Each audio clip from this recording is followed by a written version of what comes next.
Mina Ajatus Sise and today Sarah Network Day at the Sierra Leone Police Headquarters concerning a press conference where the Sierra Leone Police called. I'm very much pleased to take this responsibility as usual to introduce those who will be talking to you concerning pertinent issues for this week and beyond. Of course, I will start with my very self. I am Assistant Superintendent of Police Samuel Sayo Conte, the Deputy Head of Media. And of course, on my immediate left, we have the person who is in charge of discipline and correcting on ethical issues from members of the Sierra Leone Police.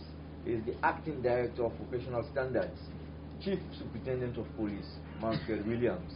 And of course, he needs no introduction, the familiar face, of course, Superintendent Ibrahim Kamara, Head of Police Media and Sports. Of course, yes, on my far left, Mr. Peter M. Kamori is the Human Resource Admin Manager, EDSA. And I can see he's also accompanied by Joseph Moody, President, Senior Staff Association. And of course, on my far right there, we have no less a person but the Deputy Director General of EDSA, Mr. Fofi Bemba. You are welcome, sir. Thank you. And of course, on my extreme right over there, we have the Operations Officer of the Criminal Investigations Department, Superintendent M.K. Aliu. And very close to me, we have the individual who is in charge of crime in this Sierra Leone Police. He is the Director of Crime Services, AIG, Brahma Ja. You are welcome. Thank you very much. And of course, our Good chairperson. for tested. And of course, our chairperson is the Director of Gender and Community Affairs, AIG, Mustafa Kamara, and Protocol. Thank you very much. Good afternoon to you once again, gentlemen and ladies.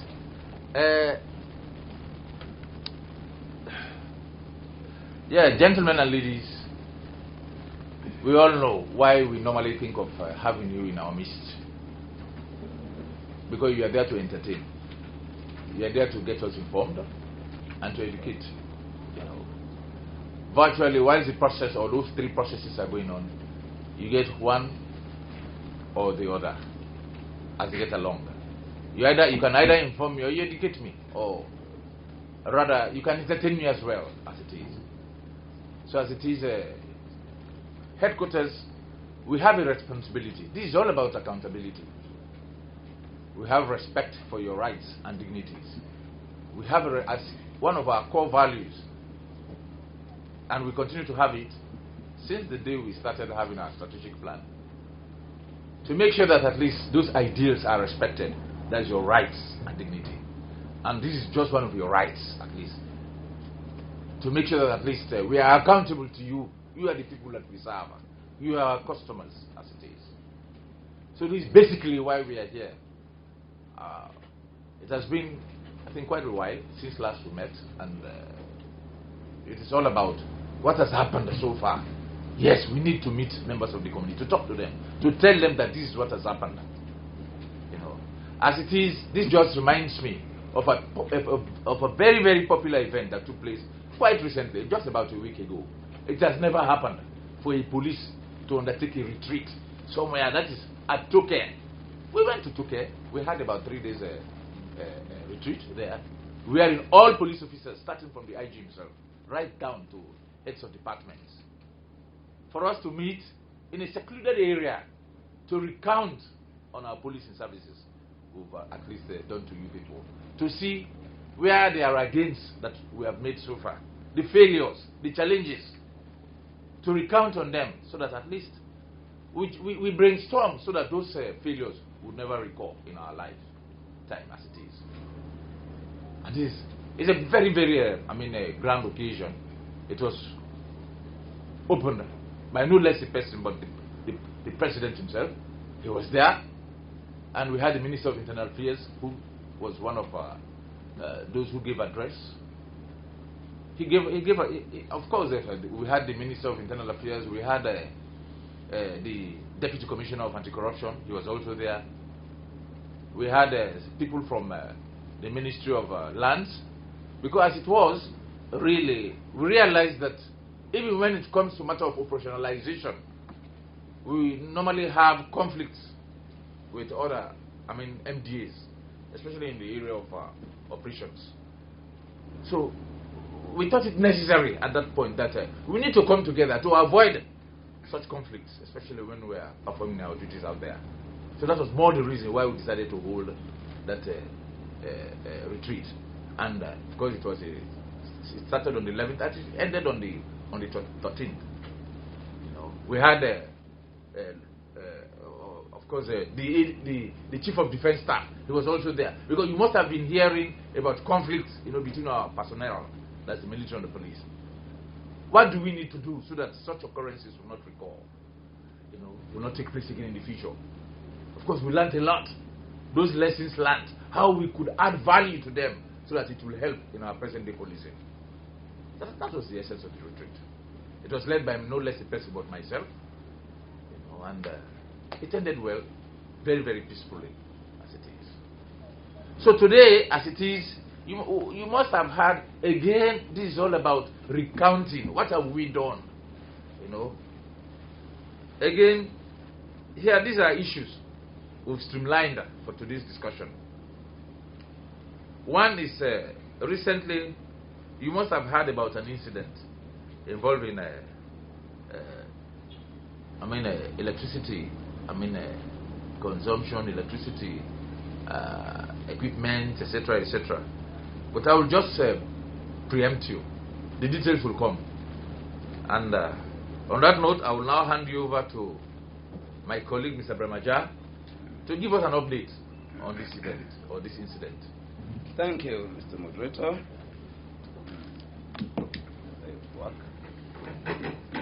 Let me draw this much closer. Yeah.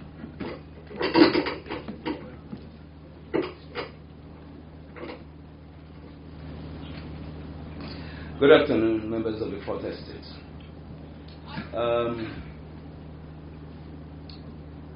I don't want my face to be covered. That's the problem, right?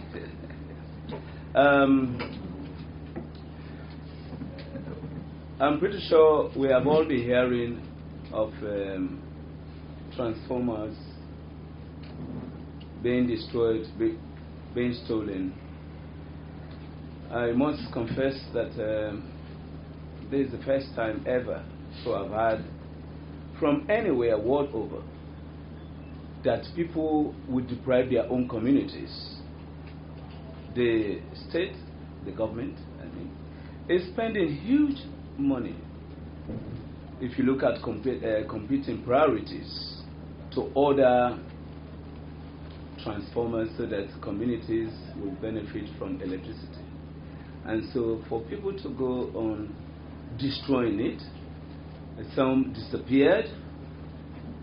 We looked at it not only as a means of getting money by those actually that probably will steal for them to get money, but at least as a way of undermining the government in the area of providing electricity for the people.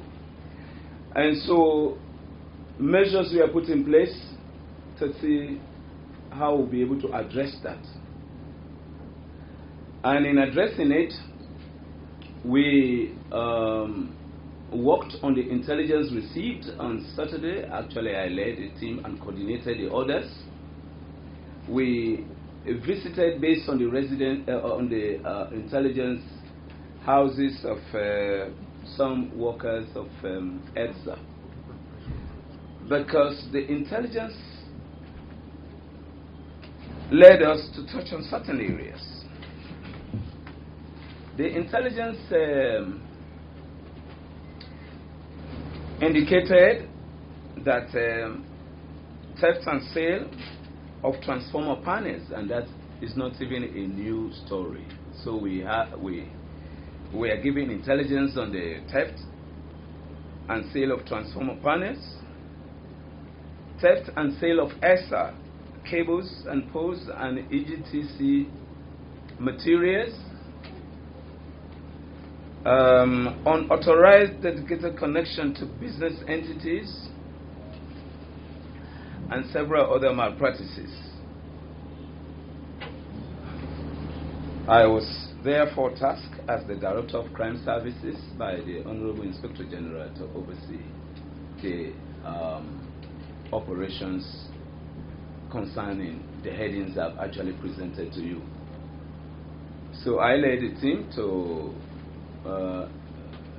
a staff at Thompson Bay.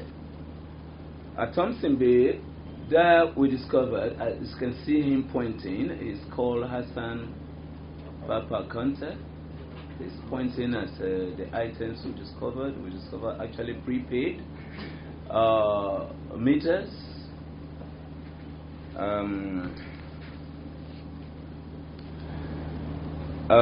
4 bags of assorted electrical equipment, 5 prepaid meters,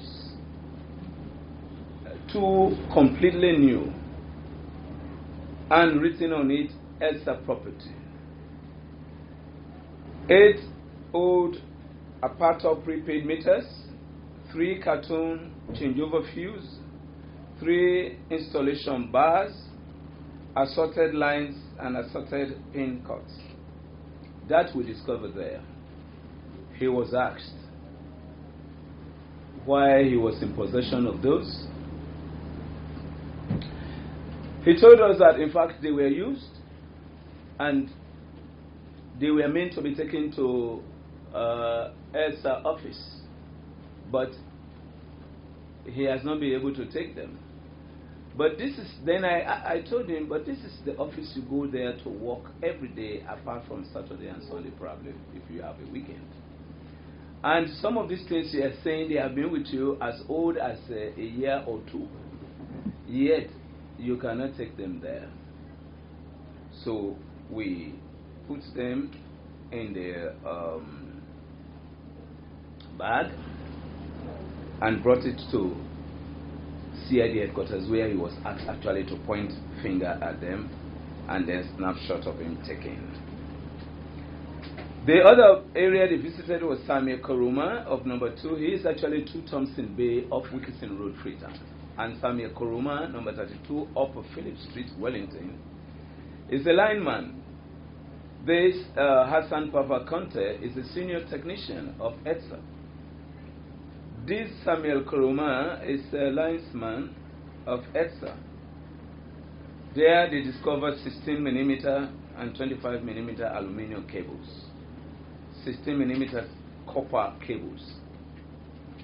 I must say that in the first residence where searches were conducted, I asked him whether he was in possession of receipts, because I wouldn't want a situation where he would tell us, yes, in fact I have receipts, but I could not bring them because I was not reminded. So he did not have any receipts. But there is another area we want to pursue, is the area of electricity. Whether those working in the ETSA should not pay light bill. We discovered ACs that are twice bigger than any one I have at home. 3 of that, very huge. 3 freezers. And the other thing, we discovered a different meter. We'll go into that. And that meter we discovered in its place actually is 4-phase. Is the one, in most cases, is 2 phases they connect. Or if you are lucky, you may go 3. But this one was 4. So, I mean, it's like they connected to 4 different lines. So if light is on this, you have it. If it's on this, you have it. It's on any one of the 4. So that is 1. 2, I asked him to tell me how much he's paid. I now know he's paid a mega sum of, say, around 3 million. Where I can, as a status, he's paid 3 million. But the house I saw, we need him, actually maybe we'll ask another department to let him explain how he was able to build the house. It's very expensive, with Islamic tile all over, with high fence. I think even my hand will not get to the end. And I don't believe that within 12 years he will have been able to get enough money to construct the said house. So this sort of thing you are seeing there is like where they put in there a kind of transformer. This other end you see is a bolt, you open it. This on the left was discovered also in his house. The prepaid were at the back of the cupboard in his bedroom. So they are all here. He's in custody, investigation in progress. A total of 10 personnel in all working for the ELSA are now in custody, starting from Hassan Papa Conte. I've gone to Sami Koruma, linesman of ELSA, where they discovered 16mm and 25mm aluminium cables and 16mm copper cable. Another fellow, Abdul Kamara, at 1 Loxley Lane off Kisi Road, Freetown, is a volunteer staff of ELSA. 73 pieces screw insulators, aluminium electrical cable were discovered in his residence. He could not give any proper account of it.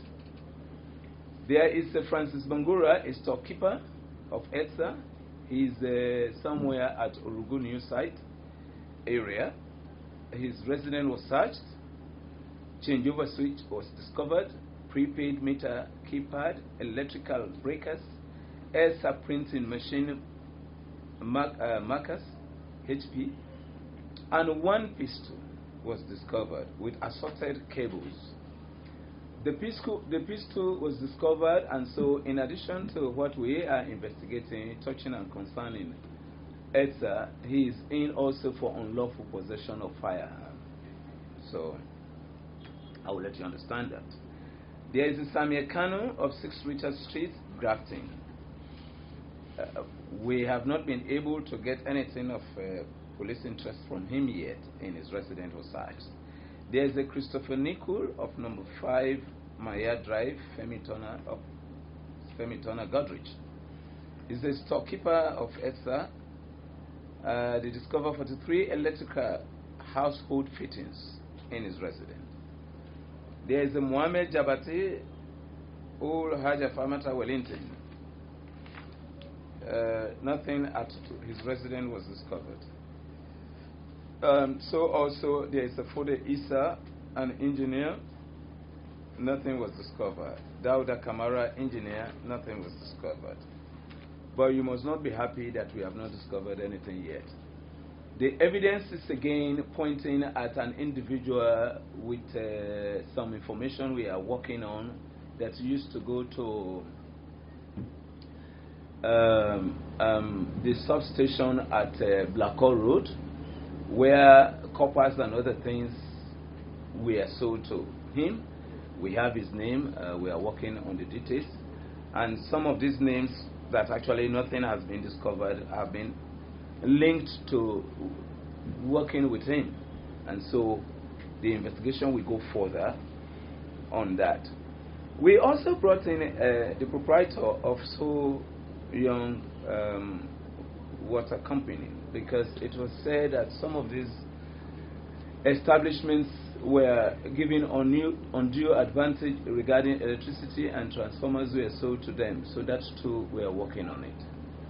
Very few water companies were mentioned. We are working on it. These individuals who are here, they stand also accused that in their communities, they have they have the equipment that they will be able to do illegal connections to individuals in their communities, wherein they will not be paying like this directly to ELSA.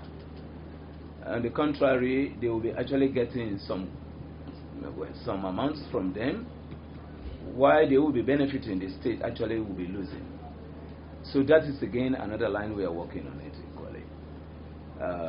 And there are instances where within this group, what they will do, they will pretend as if there is underground or high tension cable problem, overhead cable, and that is why certain areas are not getting electricity, so that other areas will be given electricity. So it's a wide range of issues we are investigating, because we believe, like the disappearance of transformer, there are instances where they will just destroy and leave them there. That is not only for money, but it's a sabotage. These individuals actually are bent on undermining the government, so that people will not appreciate the effort in actually acquiring them the equipment that will make them get light. As we may recall that when Charlotte, or was it Charlotte? I was very surprised when I heard it over BBC from Umaru Fofana, Mr. Umaru Fofana, that for over 100 years, I drive every now and then when I'm going to my home Kailam. I use the Grafton Road, and I look over the valley, and I see this village right very close to Freetown. I never knew that they were not enjoying light at all. There is light there now, and so when they were jubilating, I could not believe it. And so these are the sort of things the government is doing, that where there had been no light, they should have light. And so, but we have people who want to undermine this effort. And we are really people of the view that not those of us who do not really have any knowledge about electricity, who do not even know the timing as when light will go here or light will go there, they must excuse me if I'm coming closer to them. But I'm not sure light is on when these transformers are removed. Otherwise, we'll meet them kicked on it. So it is at the time we want to believe when lights just go and then they come to do their work. And so we want to believe these are people within ESA who are actually making a kind of sabotage. And that is why we have decided that we will crack hard and very hard on those individuals who are engaged in that. And we are using all sources. This is intelligence-led, I must say, and it is the intelligence we are working on and will continue to work on. Once this investigation is concluded, legal advice proffered, we will let them face the music by having their days in court. I thank you all for now. Yeah. Thank you very much, Mr. Brahmaja, Director of Crime Services. So it's now that at least we are beginning to get answers to why this continuous or perennial problem of shortages here and there. Never in my life. I've been thinking that I've been attributing the problem to probably a light problem. Probably it could have been to some mechanical problem or failure. That's why we are having blackouts. Hardly did I know that there are others that are causing this problem underneath. And the most surprising thing is to discover now that the problems are coming from within. Yeah, you know, I never knew that it was like that. Only now. Because it reached a time, even when government was grappling, fighting tooth and nail to make sure that at least people are provided with light. They share it. Probably after 3 hours, they send it to another group of individuals or group of community members. Then after probably they ration it, you know, as it is. Hardly did I know that the problem is coming from within. It's very, very disappointing. Very, very, very disappointing, you know. In fact, we've been thinking that, well, now, every now and then people will say, after some perception surveys, they will say the police is the highest in terms of corruption. There are more corrupt people, you know, out there. You know, can you imagine? This is the worst thing I've ever met, brother. You know, so as it is, well, this is sabotage. It is. This is complete sabotage, and this is against the state. You know, when the state is trying in its obligation to fulfill its obligations, making sure that at least people get what they deserve, there are others who are bent on sabotaging, the state.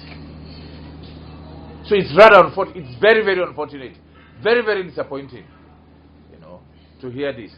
So I don't know whether the operations man has anything to add to what the director has said. Operations crime. Do you think your boss has left anything out?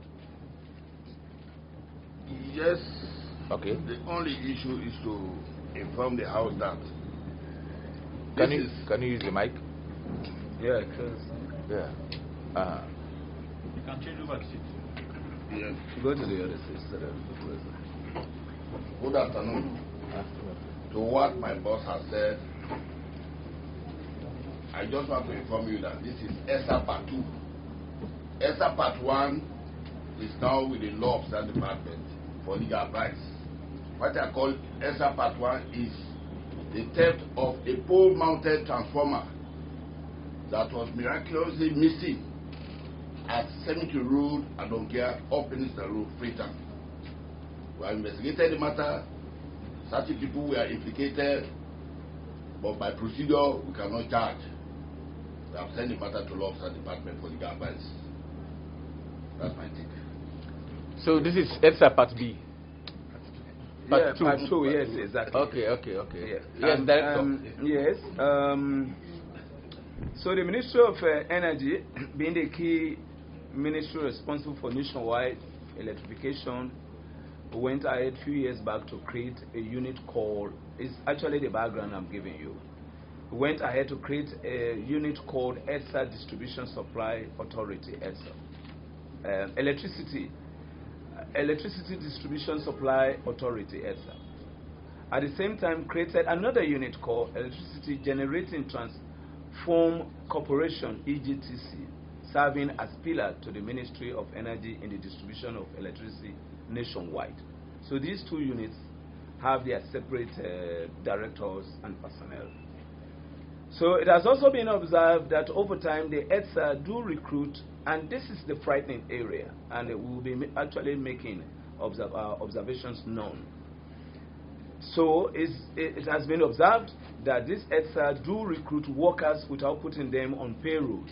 So they are volunteers. They accommodate them as workers, and these are full-grown individuals who are working with them, yet they are not even on stipend. They work whole day, so we don't know how they get their livelihood. But that is an observation we'll be taking up with the actual individuals. So of recent, reports were received, as you say, by the Energy Ministry to the police for willful damage. So willful damage to electrical installations, not only in Freetown. So we have had about 40 transformers nationwide, reports of destruction, but also in the provinces for which few arrests were made. And that is the one Mr. M.K. Aliu informed you about as Part 1, like the one at the West. So it's against this background that intelligence, we decided to work on intelligence, and it's the intelligence actually that helped us to be led to those houses of those individuals, and we were able to discover certain things. I must say that we will have the ESA people will say they are private individuals selling their properties. But what we discovered, they are not private properties, like, for instance, the one we discovered, all the things we discovered written on it, property of ESA in the residence of Mr. Hassan Papa Conte, are all ESA properties, and they were meant, according to him, to be taken there. But why did you take it away in the first place? And these are other things they mount on the high tension cables. You will see them. We had photographs, but even there, you will see them. Those are the ones on those high tension cables they mount on them to do connections here and there, and they were all discovered in his residence with a flimsy excuse that they were there with it. Yes, He had to be taken to his office. For over 1 year, he could not take them to the office, yet every day he leaves from his own. I told him, I said, if you are in the police, would have brought you in for neglect and then conduct, which would have actually seen you back from that organization. I thank you. Yeah, I think there was another incident involving an outsider who was caught digging somewhere. Yes, Clinton, that was at that's Clinton. been caught no, now. that was at Godrich. A young man was found digging. One of those cables. Well, it Copper. was a private cable, Okay. a pole, electrical pole was provided by an individual, a good Samaritan, not Elsa. So the perpetrator ran out of luck. He was arrested. We have charged the matter to court. But it's not an ESA property. No, let me intervene. Once you provide anything to ESA, it ceases to be private. Even through your house, if they don't have poles like, and they ask you to get from them, once you get from them, you are able to get from them, it now becomes theirs. According to the evidence, it was an ordinary pole. No electrical cable was affixed on it. Right? So this individual went at night time, dug up the pool, and removed it. He ran out of luck. So we call upon ESA for them to come and identify whether it belongs to ESA or not. But they said no. But we could not release him like that. We charge him for simple larceny. Yeah. Let me also add that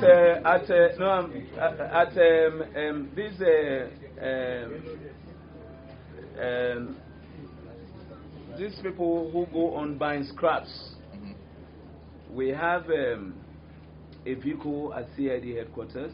CID headquarters, where there are coppers. We actually invited from ESA to see if they will be able to tell us whether the copper found among the other scrap metals are theirs. Of course, they were clear. They told us that the copper in the vehicle, once they are removed, it's difficult for them to really say it's theirs.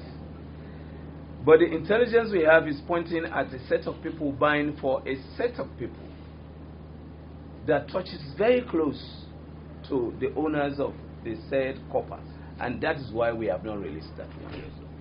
Because they are saying these individuals get copper from ESA, and these are the kind of people they give, and the information is very close to them. So it is in part from that point we have said that for those people, when they are loading their so-called scrap metals, they should have police presence now. Because a lot of things they steal, they take them abroad. So from that very moment, any scrap yard where they want actually to put it in containers and send them abroad, there should be police presence. Thank you.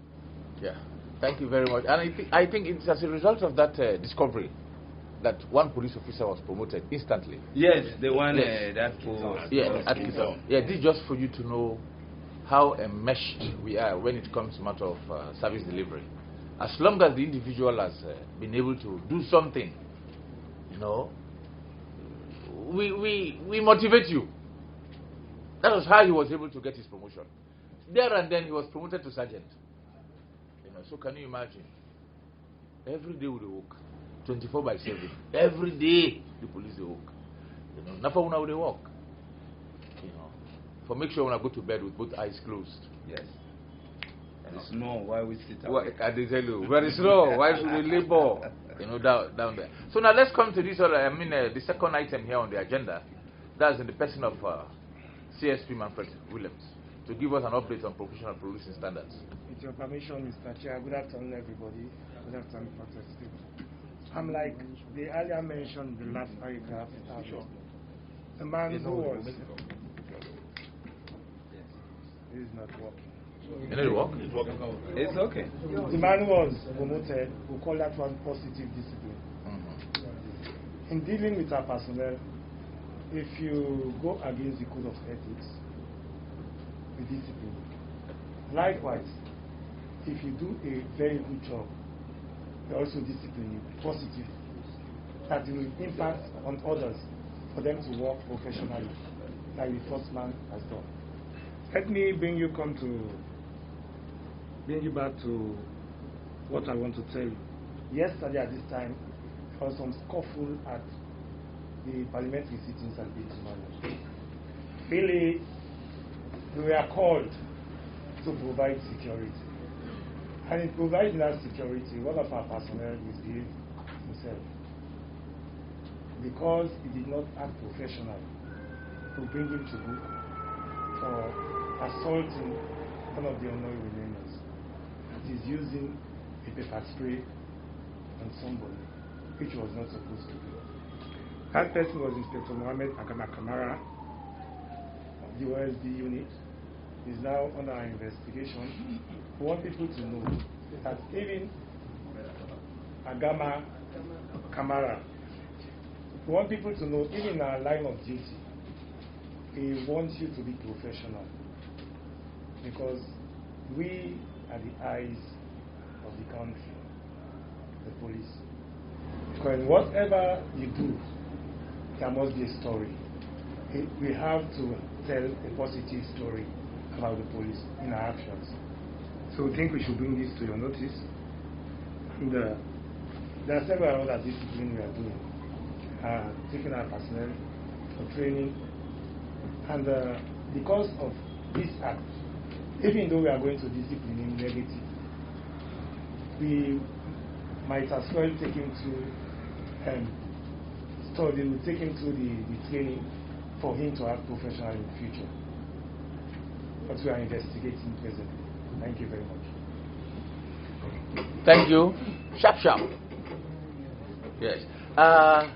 Yes. Now at this stage, I think I beg to, divert a bit, from what has been given.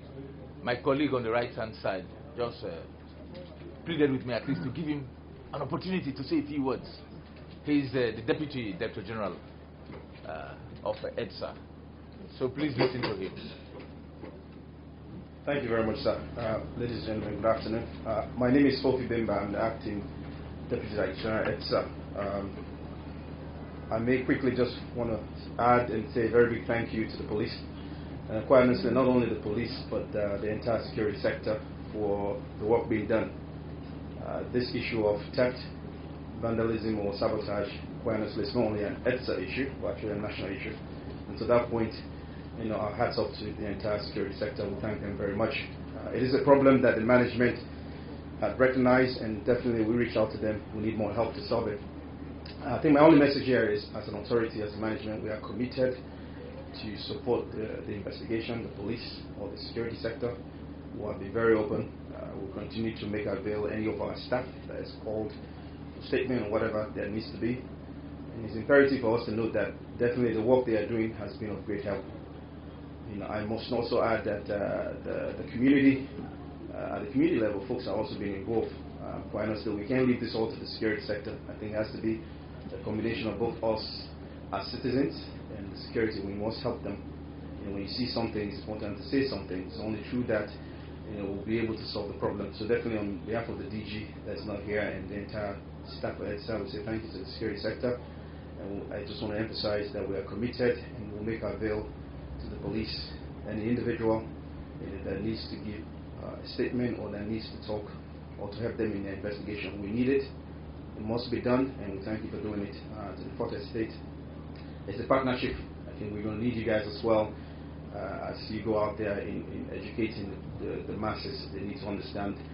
Most of these properties we're talking about, quite honestly, it's not EDSA. It's in most instances paid for by the government. And as in turn, it is a property for all of us. So as you go out, help us educate the masses, help us educate people at this, the importance of light. We need it for any development. Quite honestly, there's not much of a nation that's developed without electricity. It's paramount. So the security sector, once again, I say a very big thank you. The management is grateful, and we are always open and available to help in any sort of investigation. I thank you. Thank you very much, Acting Deputy Director General. You see, and I'm happy at least all of us have realized here that there is no single way, even us, that's the police I'm referring to, all by ourselves, we cannot, in any position, be in a full position to provide you with safety and security without working in partnership with members of the community. We have to work with you. That agency approach in solving problems is a whole strategy in itself, and it is that strategy that has helped in reaching this point we've reached now. Because if you can recall, the director himself said it out that what has led us to this particular position is intelligence. It's an intelligence-led policy that has, led us, to discovering this particular, position as it is.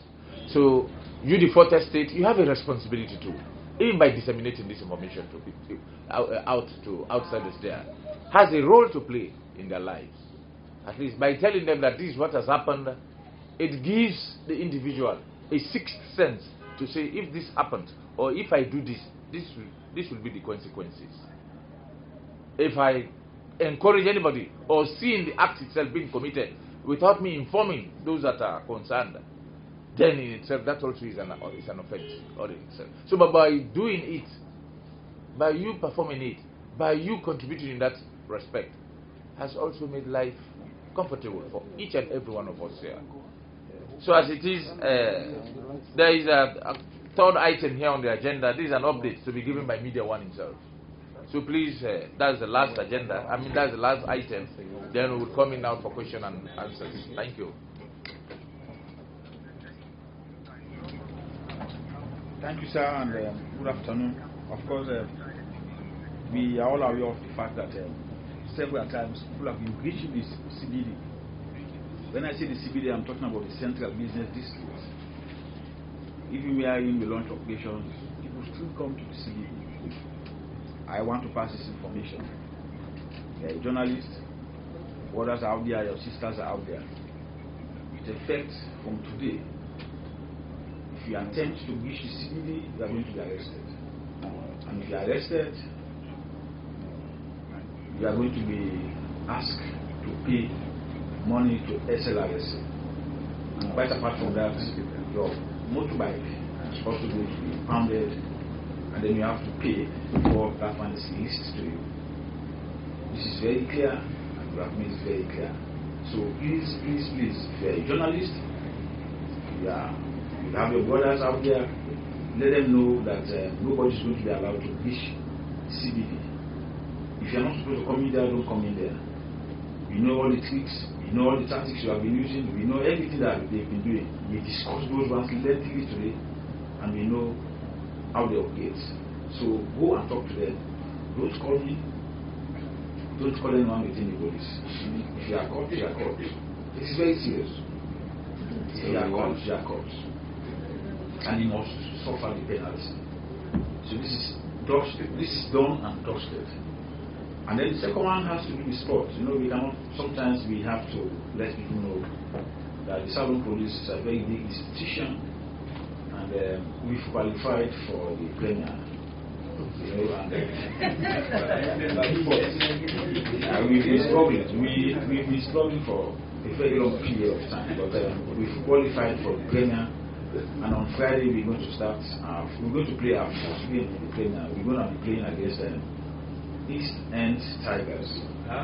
Yes. Yeah. So go down to Kinton, pay your 10,000 units. No, it's Premier, it's not 5,000, it's 10,000 units. And then access the Kinton field. It's 450.